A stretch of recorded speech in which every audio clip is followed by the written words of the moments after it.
Assalamualaikum warahmatullahi wabarakatuh. Rabbiin isin qabe namoonni viidiyoon kun isin bira ga'e hundi keessanuu hagadhumaa dhaggeeffadhaa. Namoota dhimmi ilaallatu biraan nu ga'a. Micattiin tuni chaarjaa keessatti qarshii 10,000 17,000 hidhaama si hojjechiisaa 3,000 biyya naa galchi jetteeni itti kennite waliigala qarshii 10,000 mucaa wayii irraa fudhee dhoorkate amma du'aa fi jiruu gidduu jirti jechuudha. Sammuun isiis tuqamee jira, dhukkubsattee mana yaalaa seentee jirti. Torbaan tokko ga'uuf deemti, nama hin qabdu biyya kana keessa. Micattiin dhalattuu Arsii Bahaa Arbaguu Waanaa Gunaati. Namoonni qarqaaruu dandeettan hadaraa namoota waan kanarratti furmaata kaa'uu danda'an biraan nu gaasiniin jedha. Obboleewwan kiyyaa warroota akka Aslii akka Mubaarak fa'aa micattiin kan jirtu chaarjaa ammaaf mana yaalaa keessa jirti, du'aa fi jiruu gidduu jirti jechuudha. Hadaraa keessa.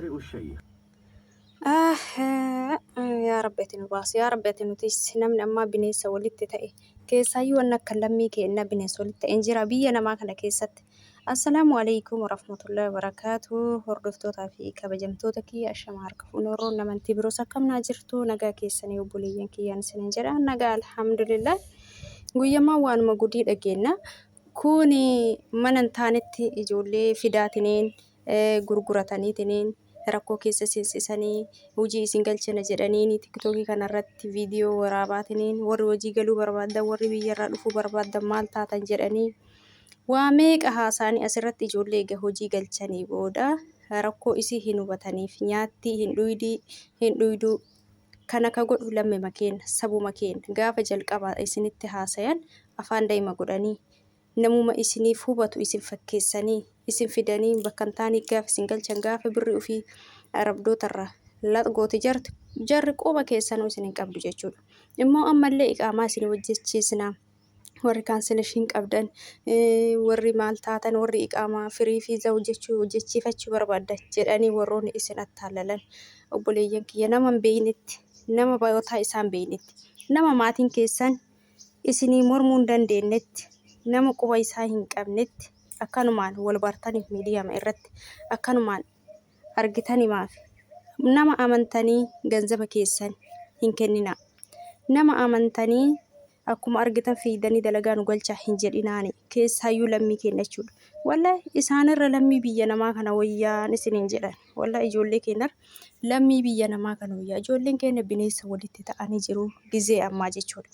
Wallahi yoo billahi amma dalagaa isin galchinadha ijoollee biyyarraa hin fidanii asii kaansileeshinii warri qabdan jedhanii kaansileeshin fudhattee baate gaafa san immoo bakka hin taanetti galchanii dalagaan kun naan taane jettee yoo isin achi baatu immoo maaliif hin dalayne jedhanii asii hirreebanii jarrigaa birrii ofii fudhattisan deebisuu diddaaf isinii galee birriin sun akka harkaa hin baaneef achi booda immoo guyyaan qaraamaa keessanii dhumee guyyaan 28 sun dhuma jechuudha. Dhuma isin jidduu kanatti isin hin taaggalan. Gaafa guyyaan sun dhume immoo isin qixaatii keessa seentanii qaraamaa keessa seentanii higgooxii taatan jechuudha. Kalli walli jala isin galchan gaafa san maal rakkatte jira.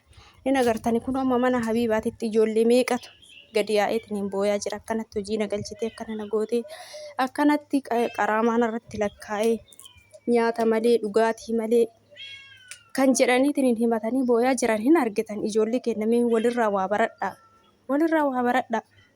Kanaaf akkuma argitan hin jarjarina hin muddamina.